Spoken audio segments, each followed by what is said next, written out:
Esta série é realmente uma combinação de lei e promessa. Esta noite, naturalmente, será a lei, e ainda assim algumas partes da promessa podem estar entrelaçadas nela. O título, como você sabe, é Imaginação mais Fé. Então, teremos que definir as palavras como as usamos. Acredito firmemente que o homem é todo imaginação, e Deus é homem e existe em nós, e nós nele. O corpo eterno do homem é a imaginação, e esse é o próprio Deus. Blake. O corpo divino do qual falamos como Jesus Cristo. Acredito firmemente que este é o Cristo da Escritura que está enterrado no homem, enterrado no único santo sepulcro que já existiu, e esse é o crânio do homem. E lá ele sonha o sonho da vida, e um dia ele despertará dentro do seu crânio, e então o drama de Cristo conforme definido para nós nas Escrituras se desenrolará dentro de você, lançando-o na experiência da primeira pessoa do singular, no tempo presente, do Senhor Jesus Cristo. Então você saberá quem ele realmente é. Você realmente despertará como o Senhor Jesus Cristo. Esse é o clímax para cada um nascido de mulher. Mas hoje à noite, vamos voltar ao que quero dizer com imaginação e o que quero dizer com fé. Primeiro de tudo, a fé é definida para nós no capítulo 11 do livro de Hebreus. É chamado de hino em louvor à fé. A fé é a certeza das coisas que se esperam, a convicção das coisas que não se veem. Hebreus 11 versículo 1. Pela fé entendemos que o mundo foi criado pela palavra de Deus, de maneira que as coisas visíveis foram feitas do que não aparece. Hebreus 11 versículo 3. É o que nos é dito nos primeiros versículos do capítulo 11 de Hebreus. Agora, se a fé é a evidência de coisas não vistas e todas as coisas são feitas de coisas que não aparecem, então devemos chegar à conclusão de que todo efeito natural tem uma causa espiritual, e não natural. Uma causa natural apenas parece. É uma ilusão da memória que se desvanece. O homem não se lembra de seus atos imaginários, então quando eles surgem e a colheita está madura, ele nega sua própria colheita. Ele não consegue ver onde na terra o que ele está experimentando agora poderia ter sido causado por ele, porque ele se esqueceu de seus atos imaginários. Foi quando ele semeou, e todas as coisas produzem conforme sua espécie. Que ninguém se engane, pois Deus, que é sua própria imaginação, não se deixa escarnecer. Como o homem semeia, assim ele ceifará. Gálatas 6, 7. Então, estou sempre colhendo o que plantei, mas por causa da minha memória que se desvanece, não consigo me lembrar de quando o fiz. Então, nego o que estou vendo como minha própria colheita. Bem, agora, quem é esse Deus mencionado neste versículo? Ele disse: pela fé entendemos que o mundo foi criado pela palavra de Deus. Hebreus 11, 3. Bem, somos informados nas Escrituras nos primeiros versículos do livro de João. No princípio era o Verbo, e o Verbo estava com Deus, e o Verbo era Deus. João 1 versículo 1, então somos informados. O Verbo se fez carne e habitou em nós. João 1 versículo 14, portanto, o Verbo mencionado aqui é equiparado a Deus. Se o Verbo não estava somente com Deus, era Deus, bem, então, isso é Deus, e agora habita em nós. Bem, eu lhe digo, esta palavra que habita em você, mencionada nas Escrituras como o Senhor Jesus Cristo, é sua própria e maravilhosa imaginação humana. Este é o maior segredo do mundo, e todos devem se esforçar para resolvê-lo. Poder supremo, sabedoria suprema, deleite supremo estão na solução deste mistério. Então, no que me diz respeito, o Deus que criou tudo e sustenta tudo é pura imaginação em mim. Ele trabalha nas profundezas da minha alma, subjacente a todas as minhas faculdades, incluindo a percepção, mas ele flui para minha vida superficial menos disfarçado na forma de fantasia produtiva, como um devaneio. Um devaneio é produtivo, um devaneio é criativo. Estou plantando quando sonho acordado. Não preciso ser intenso para deixar cair uma semente. Não preciso sair por aí cavando um buraco e enterrá-la. Posso espalhá-la. Então, um devaneio é plantar. Então, eu sento e me pergunto: estou fazendo isso com amor? Nem sempre me verifico. Posso ler o jornal da manhã e então reagir a uma história que não sei se é verdadeira ou falsa, mas eu reajo. Bem, ele sabe exatamente o que eu fiz, e ele é minha própria imaginação. Ele mantém a pontuação, e então com o tempo a colheita virá, e eu a verei. Então, toda a realidade objetiva é produzida unicamente através da imaginação. Então, eu digo, imaginação mais fé, eu devo realmente acreditar no ato imaginal. Agora, como eu faço isso? Isso é o importante.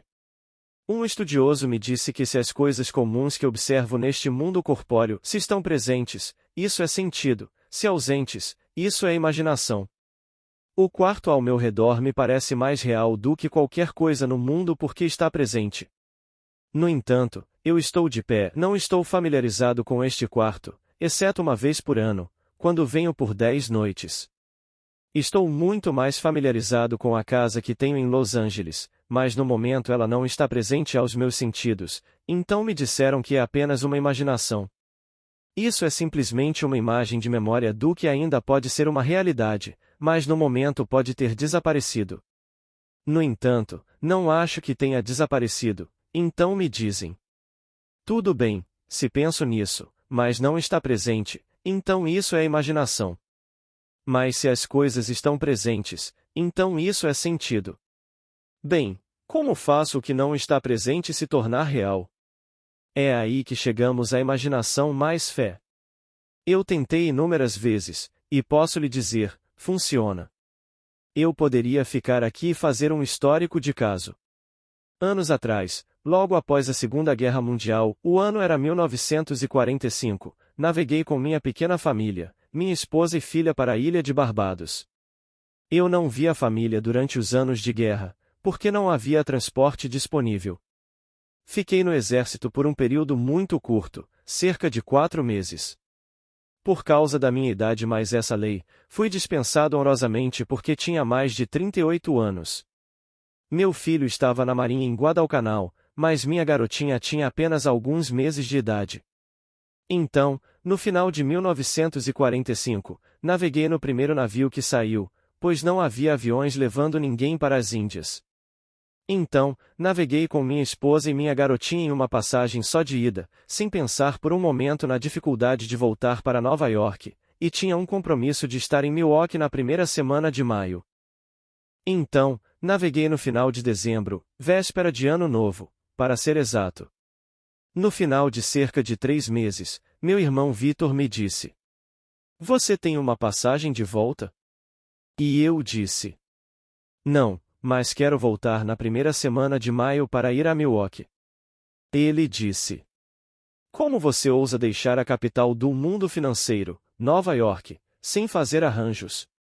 Todas as coisas são feitas lá. E você veio para uma pequena ilha como Barbados, e temos 2 pequenos navios, um transportando no máximo 65 passageiros e o outro transportando no máximo 120, um saindo de Boston, um saindo de Nova York, mas todas essas ilhas devem ser atendidas, e nós sozinhos poderíamos usar mais navios várias vezes por mês.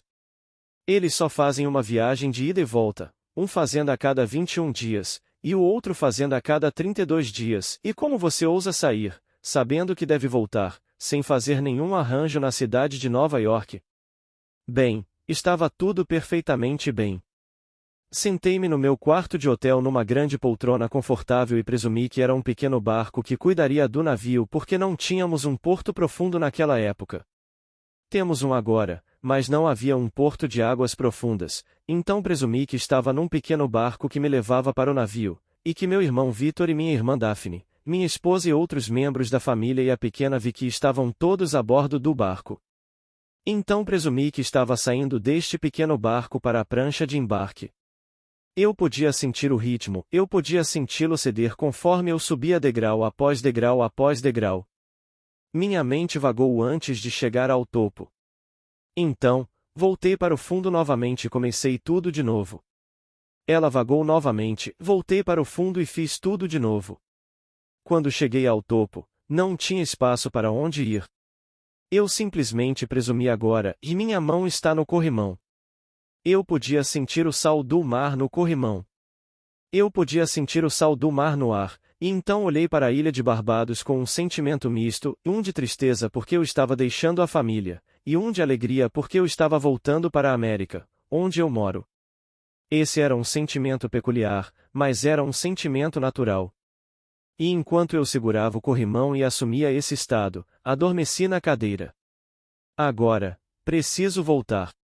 Quando fui até a empresa em Barbados para pedir transporte, eles disseram: Você não tem a mínima chance de sair de Barbados antes de outubro. Era o final de março. Nenhuma chance de sair. Eles tinham uma lista tão longa e eu estava no final da lista. Trinidad tinha uma lista muito mais longa, pois eles tinham muito mais pessoas. Todas as ilhas têm listas. Havia literalmente milhares de pessoas esperando para embarcar, e eles tinham apenas 2 navios, um com 65 e outro com 120 passageiros. Então, eles disseram: Senhor Goddard, você não tem chance de sair antes de outubro. Eu disse: Tudo bem. Então sentei e fiz o que implicaria que eu estava navegando. Eu simplesmente fiz exatamente o que eu sabia que tinha que fazer. Eu simplesmente me apropriei subjetivamente da minha esperança objetiva. Eu esperava estar navegando naquele navio, e então eu me apropriei subjetivamente da esperança objetiva, pois se eu estivesse navegando eu entraria naquele pequeno barco, desceria na prancha e caminharia até o convés do navio. No dia seguinte mesmo, eu não tinha me vestido, eu não tinha nada para fazer além de ir para a praia de banho mais tarde naquele dia. O telefone tocou, e era a Coast Steamship Company me pedindo para vir, que eles tinham notícias para mim. Eu perguntei a eles quais notícias. Eles disseram que temos passagem para 3 viagens no próximo navio, o que o levará de volta à cidade de Nova York no dia 1º de maio. Desci, fiquei muito curioso e perguntei: Por que você me oferece isso quando a lista, você me disse, é tão longa, com centenas e centenas esperando por ela, todas na minha frente? E o que fez você ter a vaga? Bem, uma senhora na ilha, assim ela me disse, que desejava muito sair e queria voltar para a América, a primeira escolha seria essa senhora. Bem, de repente ela mudou seu sentimento sobre isso. Então eles percorreram a lista inteira sem nenhuma razão e nos deram, e eles justificaram dessa maneira.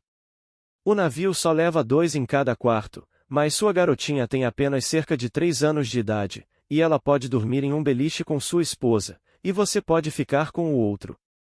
Então, como ela é uma criança tão pequena, apenas 3 anos de idade, nós demos para acomodar 3 em vez de 2, e os 2 que temos não poderiam dividi-lo de qualquer maneira porque são de sexos diferentes e não são casados.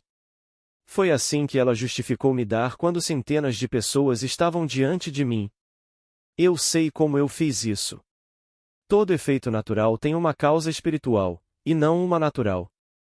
Uma causa natural só parece. É uma ilusão. Bem, eu me lembrei do que fiz. Foi apenas uma questão de 24 horas entre plantar aquela semente e a germinação daquela semente em realidade objetiva. No dia 20 de abril eu estava naquele barco, desembarcando na cidade de Nova York no dia 1º de maio para encontrar meu compromisso em Milwaukee. Eu poderia multiplicar isso por dezenas e dezenas no meu próprio caso, e inumeráveis naqueles que comparecem às minhas reuniões. Então, é simplesmente imaginação mais fé. Como nos é dito, sem fé é impossível agradá-lo. Aquele a quem agradamos não é um ser externo, é interno, sua própria imaginação maravilhosa. Agora, eu vou colocar vocês à prova. Somos informados no capítulo 13 de 2 Coríntios. Examinem-se para ver se vocês estão mantendo a fé. Testem-se. Vocês não percebem que Jesus Cristo está em vocês? A menos que vocês não passem pelo teste. Agora eu acabei de lhe dar o teste. Este é o teste. Se a palavra Deus, Senhor, Jesus Cristo, transmite o sentido de algo existente fora do homem, você falhou no teste, pois Jesus Cristo está em você. Ele disse: Examinem-se para ver se vocês estão mantendo a fé. Testem-se. Vocês não percebem que Jesus Cristo está em vocês? A menos que vocês falhem em passar no teste. 2 Coríntios 13, 5. Se a palavra Jesus Cristo transmite a existência de alguém fora de você, você não passou no teste. E todas as coisas são feitas por ele. Sem ele nada do que é feito se fez. João 1, 3. E ele é sua própria imaginação humana maravilhosa. Então, aqui, quando você sabe a quem você ora e quem está realmente fazendo isso, você descobrirá que é sua própria imaginação humana maravilhosa. Isso é Deus. Todas as coisas existem na imaginação humana. Não há nada neste mundo que você e eu chamamos de real, objetivamente real, que não tenha sido primeiro apenas imaginado. O que você quiser. O edifício em que estamos agora sentados, tudo aqui, o púlpito, as roupas que você veste, nomeie qualquer coisa aqui. Você pode entrar em outras partes como as árvores. Nós não as fizemos pela imaginação, mas foi a imaginação divina, a mesma que a imaginação humana, só que somos afinados para baixo. É a mesma imaginação, pois só existe Deus. Então, a imaginação humana é uma com a imaginação divina. Em nosso nível, Deus se afinava para baixo com as fraquezas e limitações do corpo. Deus, literalmente, se tornou como nós somos, para que pudéssemos ser como Ele é. Blake. Ao se tornar homem, ele não podia fingir que era homem. Ele teve que realmente se tornar homem, com todas as fraquezas, com todas as limitações e fragilidades do homem, e assumiu isso completamente. Então, com o tempo, a coisa toda se desenrola dentro do homem, e o homem descobre que ele é Deus.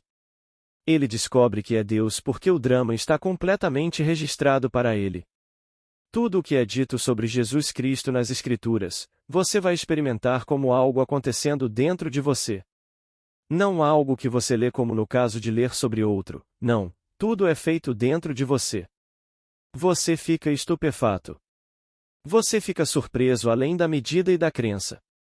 Você não pode acreditar que você ainda é capaz de ações desagradáveis, poderia ser tão glorificado. No entanto, você não pode negar a evidência dos seus sentidos. Você não pode negar as experiências que você teve. E a coisa toda se desenrolará em você. Você saberá por experiência. Não estou teorizando. Não estou especulando. Ninguém me ensinou isso. Nunca li isso em um livro, na Bíblia, mas nunca vi isso na Bíblia até que eu tivesse experimentado, e então voltei e pesquisei as Escrituras para descobrir que está tudo lá, mas esboçado. Não foi escrito de uma forma que o homem pudesse entender. A coisa toda foi um esboçado do começo ao fim, e quando isso acontece no homem, e o homem em quem acontece conta, aqueles que o ouvem não conseguem acreditar porque o conhecem. Eles conhecem seu passado. Eles conhecem seu passado em cada pequeno detalhe, e eles não conseguem acreditar que seu conceito tradicional de Jesus Cristo seja o que ele está falando que realmente se desenrolou dentro dele. A Bíblia conta a mesma história. Ele veio para o que era seu, e os seus não o receberam. João 1, 11, porque, na verdade, no final, só existe o Senhor Jesus Cristo. Só existe Deus. Deus está enterrado em cada ser no mundo, e só Deus ressuscitará. E ele ressuscitará no indivíduo, e o indivíduo em quem ele ressuscita, esse saberá quem ele é. E ele será o Deus das Escrituras. Essa é a história. Mas hoje à noite, no nível prático, você tenta, sabendo quem está fazendo isso. Que é Deus fazendo isso, e Deus é sua própria e maravilhosa imaginação humana. Agora, tome a fé, conforme definida para nós no capítulo 11 do livro de Hebreus, e você verá que é simplesmente a apropriação subjetiva da esperança objetiva. Eu queria estar naquele navio, essa era a minha esperança objetiva. Bem, primeiro eu a apropriei subjetivamente. Eu fiz isso como se fosse verdade. Na verdade, agi como se a coisa tivesse acontecido. Subi a prancha, segurei o corrimão, olhei para trás com sentimentos confusos e então adormeci. E quando me vi vagando, voltei para o primeiro degrau da prancha e fiz tudo de novo, e continuei fazendo isso várias vezes até que eu pudesse subir aquela prancha e realmente sentir que estava no topo e me virar e colocar minha mão no corrimão. E estranhamente, na minha imaginação, permiti que meu irmão Vitor carregasse minha filha Vitória pela prancha e, para justificar sua ação quando descemos do pequeno barco para a prancha, ele disse: Venha, os braços do seu pai não são fortes o suficiente para levá-la. Eu a levarei. Mas meus braços certamente eram fortes o suficiente para carregar minha filha, mas ele teve que justificar isso, como todos nós fazemos. Ele teve que justificar essa ação, e então a pegou. Bem, foi exatamente isso que ele fez quando chegamos ao pequeno barco. Então, aqui, eu peço a vocês que apenas ouçam e não digam, bem, eu ouvi, e esqueçam, mas tentem.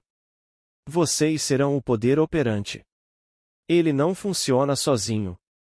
Nós somos o poder operante. Na verdade, o dia todo nós operamos, mas eu pediria a todos que operassem sabiamente, nobremente, conscientemente, e não entrassem em uma fantasia selvagem de que amanhã, quando ele surgir, não esqueceremos a colheita. Pois tudo em nosso mundo, o homem uma vez imaginou. E todos os homens de ação em nosso mundo que vocês veem construindo os prédios e fazendo todos os negócios, eles não são nada mais do que os instrumentos inconscientes de homens imaginativos. Um homem senta-se na prancheta e concebeu um edifício. Ele faz tudo em detalhes, tudo em sua imaginação, e então ele entrega o projeto aos homens de ação, e eles recebem todo o crédito, mas o homem que fez isso foi simplesmente o homem da imaginação. Foi isso que William Butler Yeats quis dizer. Tendo visto essa lei em operação, ele disse: Nunca mais terei certeza de que não foi uma mulher pisando no lagar que começou essa mudança repentina na mente dos homens. E por causa disso, tantas nações foram entregues à espada por causa de algum sonho na mente de algum pastorzinho que iluminou seus olhos por um momento antes de seguir seu caminho. Alguém se sentindo negligenciada e injustamente acusada, e ela é vívida em sua imaginação, quando ela, desconhecida pelo mundo, está incendiando o mundo.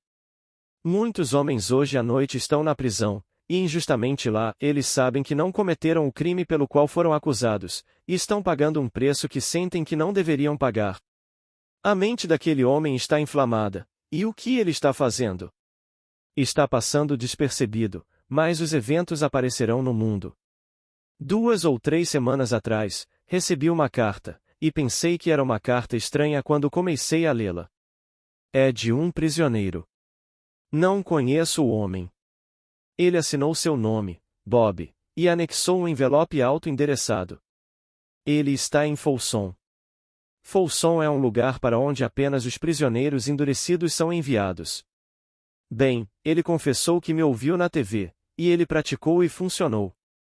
Bem, eu tinha 20 aparições na TV nas tardes de domingo entre 2 horas e 2 horas e 30. Ele disse que aplicou, e ele disse, Neville, e funcionou.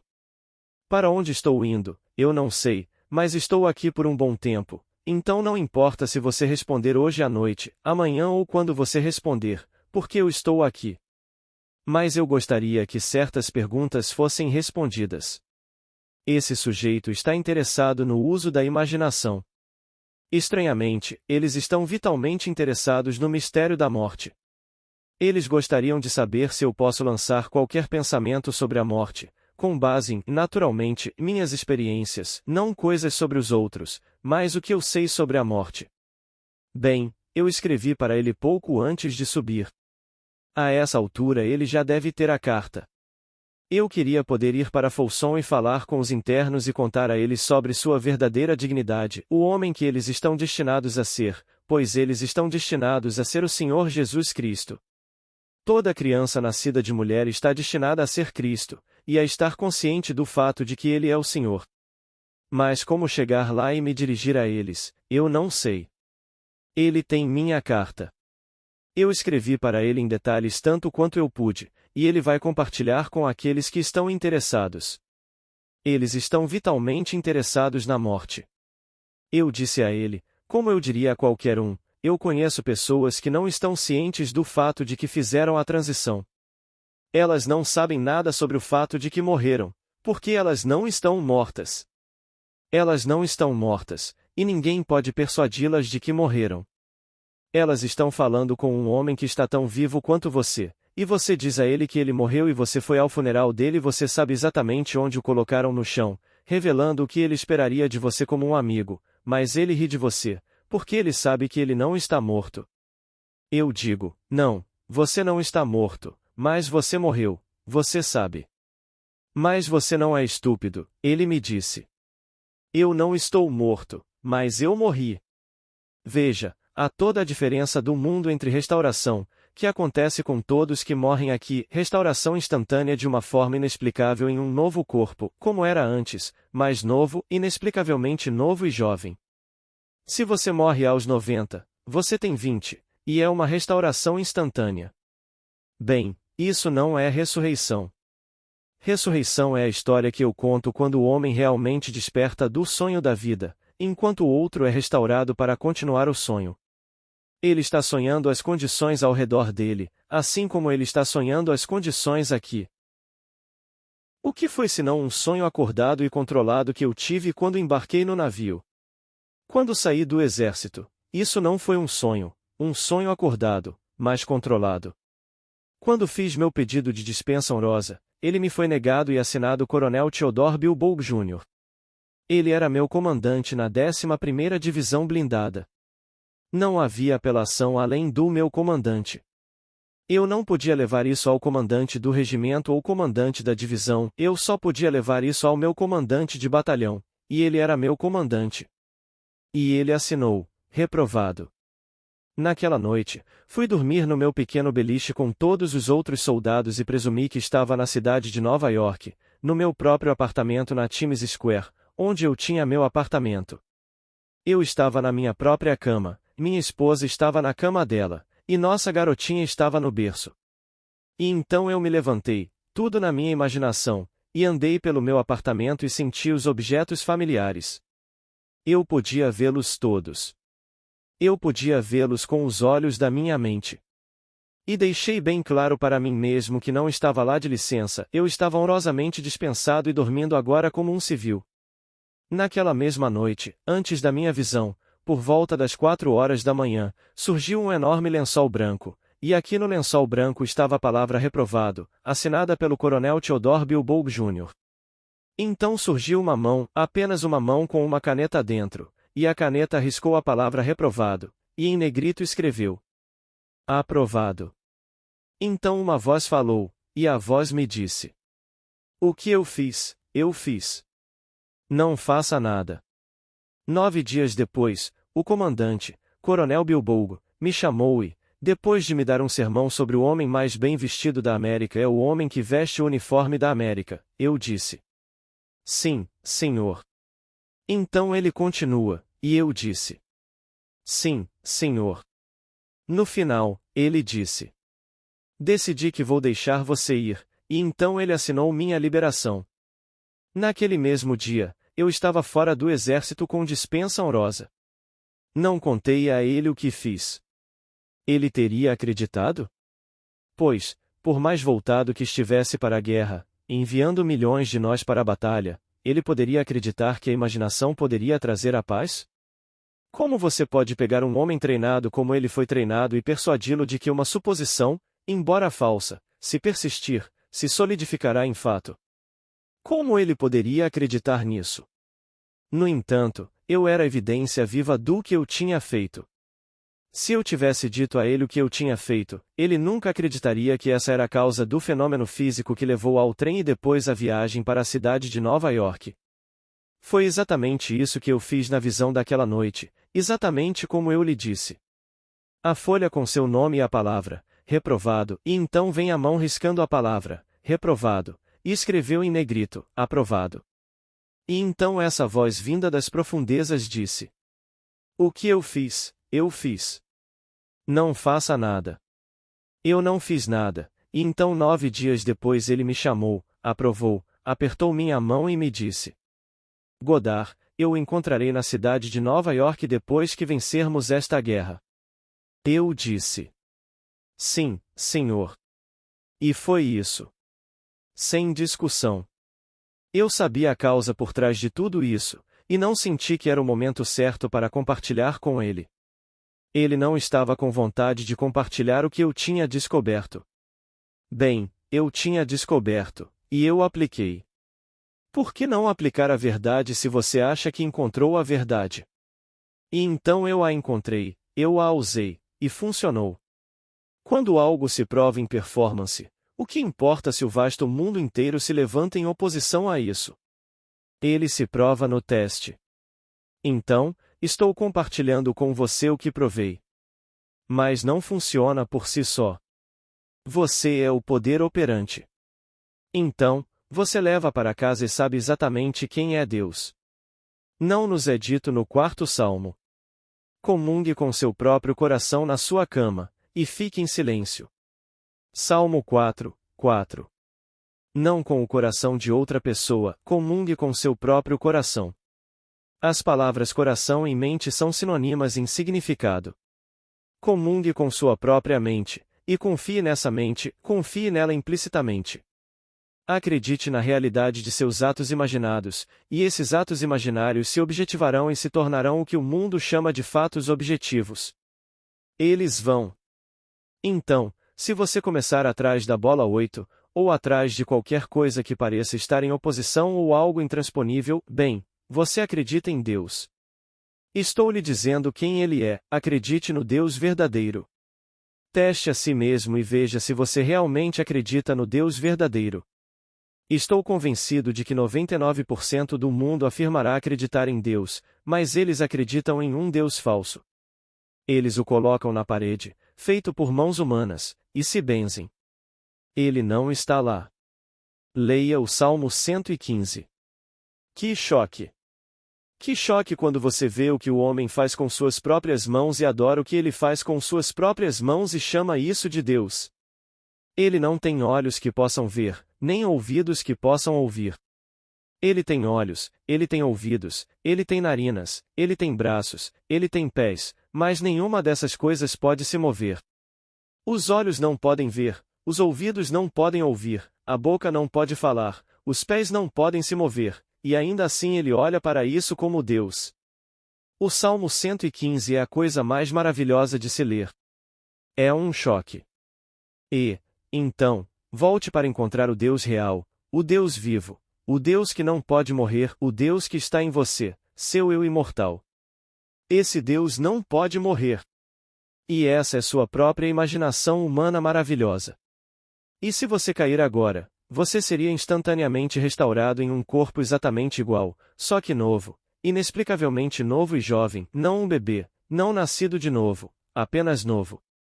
Como isso acontece, eu não posso te dizer. Eu só sei que os vi, e eles não sabem, a maioria deles não sabe que eles fizeram a transição para uma seção de tempo mais adequada para o trabalho ainda a ser feito neles. Então, não significa que porque você caiu no ano de 1971 que você vai encontrar o ano de 71 agora. Não. Você poderia se encontrar no ano 1000 ou no ano 3000, mas isso é irrelevante. A seção de tempo em que você é colocado é feita pelas profundezas do seu próprio ser. Ele sabe melhor o que você precisa para o trabalho, que ele começou dentro de você, e ele está lentamente quebrando o muro de separação entre dois até que eles se tornem um. Ele está apagando aquele muro entre você e ele mesmo, quando ele estiver completamente apagado, vocês são um. É essencial que ele deixe tudo e se apegue à sua esposa para se tornar um, não dois. Você é sua esposa até que o sono da morte passe. Então, esta é a emanação de Deus, e então, com o tempo, ele apaga essa pequena divisão e ele se torna um com você. E quando ele se torna um com você, ele desperta, e vocês não são dois, vocês são um. E tudo está escrito para nós nas Escrituras, e conforme avançamos nesta série, as 9 que seguem esta noite, tentaremos explicar, usando as Escrituras para apoiar minhas experiências. Está claramente declarado, mas devo confessar que não o vi. Eu não sabia. Eu não sabia nada sobre a promessa, embora esteja bem ali na Bíblia, falando de promessas, até que aconteceu aqui nesta cidade há 12 anos amanhã, no dia 20 de julho de 1959. Aconteceu aqui nesta cidade naquele hotel chamado Sir Francis Drake.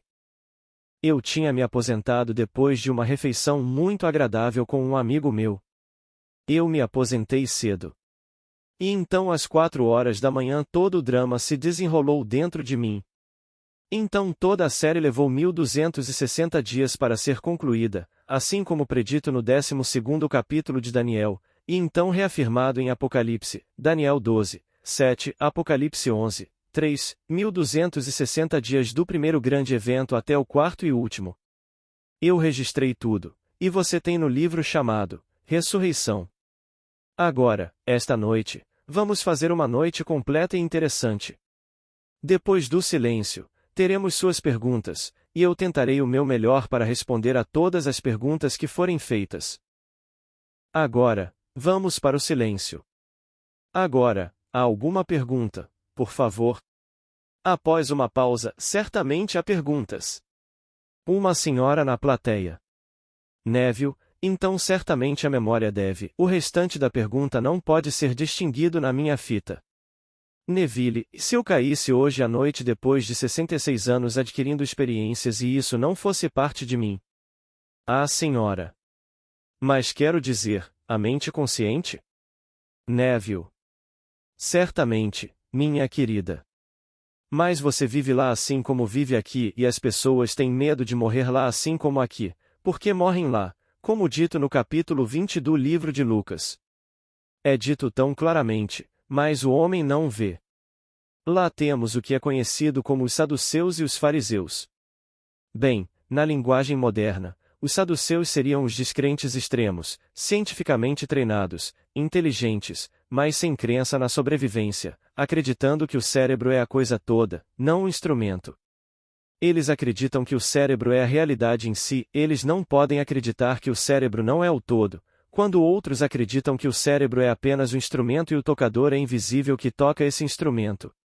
Bem, os saduceus pensaram que enganariam o personagem central das Escrituras, e fizeram as perguntas mestre. Moisés disse uma vez que se um homem se casar e morrer sem descendência e tiver irmãos, o segundo irmão deve se casar com sua viúva e gerar descendência para seu irmão.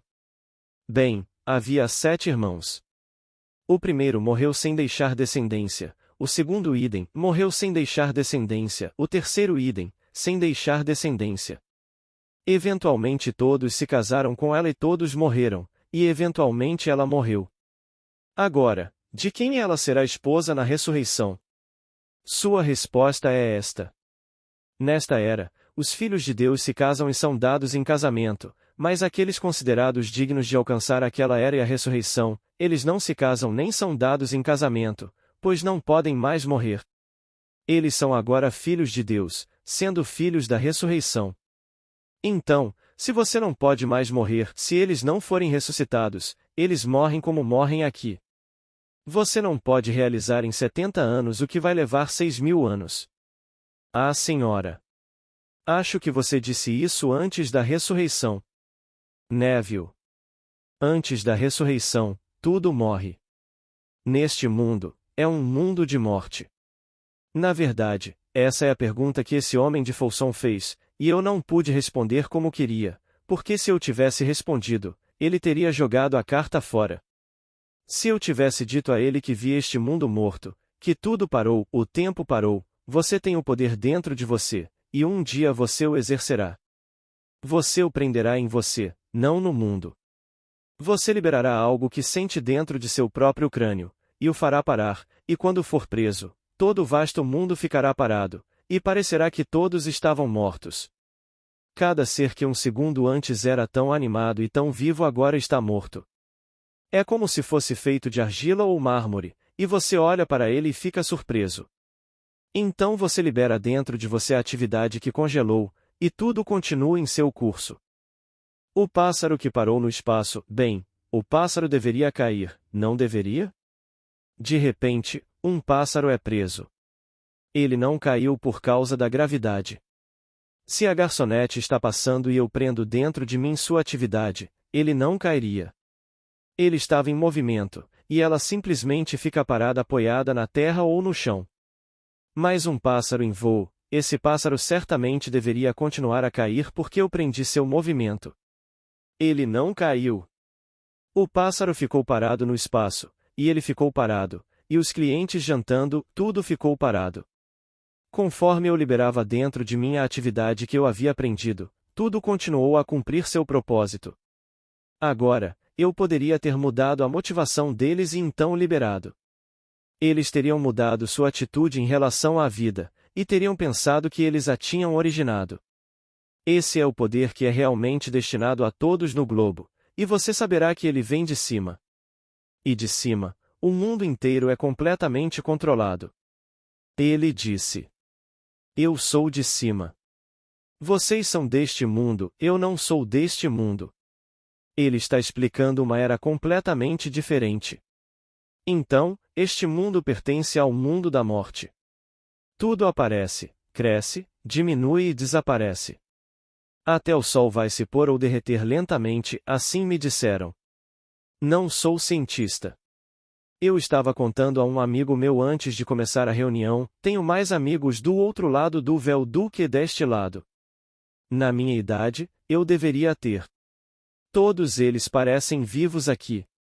Começo a contar aqueles que desapareceram, e eles estão todos ali, e eles ainda estão vivendo exatamente como viveram aqui, reanimados em um corpo que é jovem, inexplicavelmente jovem, e muitos deles não sabem da transição. Eles simplesmente não sabem. Ah, senhora! Eles te conhecem? Neville. Eles me conhecem, mas não sabem da transição. Posso contar uma história aqui mesmo neste estado. Meu secretário morreu de repente aos 50 anos. Ele era como meu irmão. Ele era meu secretário, meu amigo, meu irmão. Jack Butler era seu nome. Recebi um telegrama dizendo que encontraram o corpo no chão. Ele morreu de um ataque cardíaco fulminante. Então, voltei e cuidei do funeral. A irmã dele insistiu em um funeral católico porque ele nasceu católico. Ele não era católico praticante, mas ela insistiu, então eu paguei as despesas, mas ela era irmã e eu permiti que isso acontecesse. Foi em Averstrom, Nova York. Pegamos o padre, pegamos o terreno em um cemitério católico, então tudo estava em ordem. Minha cunhada, irmã mais velha da minha esposa, não acreditava no que eu ensino, embora ela se considere um pilar da igreja episcopal. E eu disse a ela: O que é que você não acredita? Ela disse: Eu não acredito na imortalidade. Eu acredito que a imortalidade é simplesmente os descendentes seguindo em frente e continuando. Eu disse: Como você pode ser um cristão, e você não acredita na imortalidade ou na vida eterna? Eu não consigo ver, onde você poderia ser um cristão, não no meu sentido da palavra. Bem, ela ainda não acreditava. Ela disse: Você é gentil com minha irmã. Você é um bom marido e um bom pai, mas eu não acredito em seus ensinamentos. 6 meses depois da morte de Jack, eu me vi consciente no que eles chamam de aquele mundo, totalmente consciente como estou agora, e aqui estava minha cunhada, e aqui está Jack. Ela me disse, ela abriu a conversa, ela disse, eu ainda não acredito no que você ensina. Foi assim que ela abriu a conversa. Eu disse a ela: Como você pode dizer isso e olhar para Jack? Ela disse: O que Jack tem a ver com isso? Eu disse: Você não sabe que Jack morreu? Bem, ela sabia. Ela se lembrava que ele tinha morrido. Ela sabia que eu tinha voltado da Califórnia para cuidar do funeral, então ela se lembrou e seu rosto mudou completamente, porque Jack tinha morrido e ela se lembrava disso. Então Jack me disse: Quem está morto? Eu disse: Jack, você não está morto, mas você morreu, sabia? Oh, que idiota! Eu não estou morto, mas eu morri. Eu disse: Sim, você morreu. Eu lhe dei um funeral agradável e caseiro em solo sagrado com um padre e todas as coisas que ele deveria fazer. E ele olhou para mim com tanto desgosto. Então eu disse a Jack, Jack, venha aqui. Ele veio, ele me obedeceu. Ele veio, e eu me virei para minha cunhada e disse: Veja isso, Coloquei minha mão em sua coxa, apertei, e era solidamente real, assim como carne e osso. Ele olhou para mim e fez exatamente o que teria feito aqui e disse: Tire sua mão de mim. Assim como eu apertei sua coxa. E com isso, ela ficou pasma, e tudo se dissolveu, e eu estou de volta na minha cama. Essa é minha experiência com Jack. Ele não sabe que está morto, porque não está. Ele não morreu. Ele morreu apenas para aqueles que não puderam segui-lo. Ele perdeu o contato. Mas o mundo não deixa de existir no ponto em que meus sentidos deixam de registrá-lo. Ah, Senhora! Acredito firmemente na vida após a morte, mas pensei, sabe, se houvesse uma continuidade do entendimento. Neville. Eles estão tão ocupados ganhando dinheiro quanto nós aqui. E não há poder transformador na morte. Um homem que era um ladrão aqui se encontra ainda desejoso de tomar os bens dos outros. Aquele que é gentil e atencioso aqui, ele é gentil e atencioso lá. Quando citei o 20º capítulo do livro de Lucas, a palavra digno, fui questionado várias vezes sobre essa palavra digno.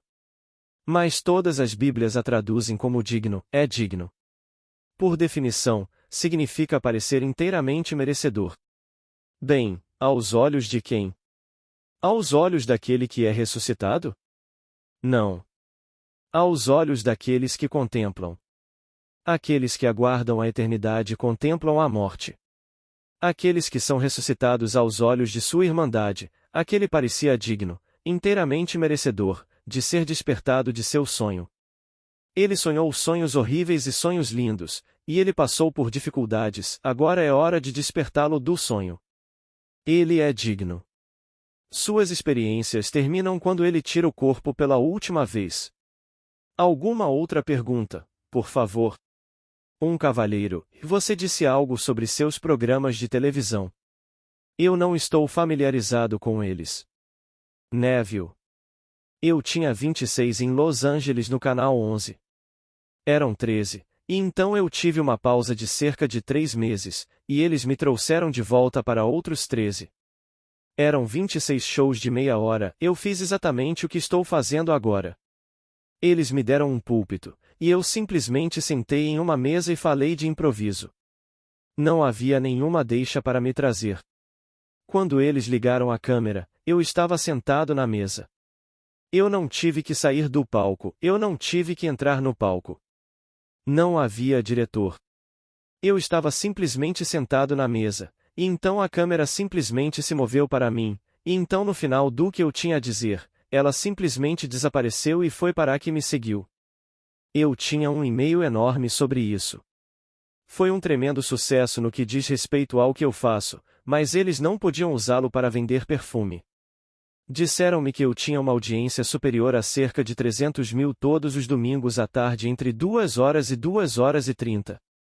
Foi o que me disseram na pesquisa, eles estimam muitos que assistem. Naquela época, não era feito em fita, era tudo feito ao vivo. Naquela época, tudo era ao vivo para a TV. As fitas chegaram depois da minha época, então essas coisas são apenas uma lembrança agora. O Cavalheiro, foi há alguns anos. Neville. Ah, sim. Agora eu só apareço em um painel ocasional, e isso é divertido se eles deixam você sair completamente e contar a eles o que você sabe por experiência. Isso é divertido, especialmente quando você tem um grupo muito crítico ao seu redor que tenta destroná-lo ou fazer piada. A maioria dos meus críticos são aqueles que estão falando apenas da teoria, não da experiência. Uma senhora. Alguém que escreveu sobre Gurdjieff ou Ouspensky. E ao contrário do que você diz, ele fala sobre evoluir, mas pelo que você diz, eu insinuo que é realmente como um sonho. Neville. No que me diz respeito, ele poderia querer dizer algo completamente diferente do que eu faria se usasse a palavra evoluído. Eu não aceito evoluir. Eu acredito que Deus realmente se tornou como eu sou, e Deus despertará em mim, e quando ele despertar, eu sou ele. Mas, agora, se o livro ao qual você se refere é de Nicole, eu recomendo Nicole como um grande pensador. O Dr. Nicole foi um grande pensador e uma pessoa perfeitamente maravilhosa. Ele se foi agora desta esfera, assim como Gurdjieff se foi, e todos os outros se foram. Ouspensky se foi. Mas eles usaram uma terminologia diferente. Eu não ensino o que alguns deles fazem, que é reencarnação para um. Não, para mim, o homem é individualizado e alcança para sempre uma individualização cada vez maior. Eu acredito firmemente que o verdadeiro templo de Deus é a individualidade do homem, tornada mais clara pela habitação de Jesus Cristo. O único sepulcro em que ele já foi enterrado é o crânio do homem. Ele realmente habita o homem, e um dia ele despertará no homem. E quando ele despertar naquele homem, aquele homem saberá que ele é o Senhor Jesus Cristo. Mas ele despertará em cada homem. Ele tomou sobre si a humanidade, de modo que matar o homem é matar Deus. As pessoas não veem isso. Ferir o homem é ferir a Deus. Ele está sofrendo todos os males que o homem sofre, mas tudo. Bem, acho que o tempo acabou. Agora estamos aqui todas as noites de segunda a sexta esta semana e de segunda a sexta na próxima semana, das 7h30 às 8h30. A porta abre para nós às 7h, mas começamos às 7h30 e vamos até às 8h30. Então, espero ver muitos de vocês novamente. Boa noite. Agradeço a todos que chegaram até aqui, e que estão sempre curtindo, comentando e compartilhando os áudios aqui do canal. Também quero agradecer o apoio de todos que fazem parte da nossa comunidade de membros. Muito obrigada.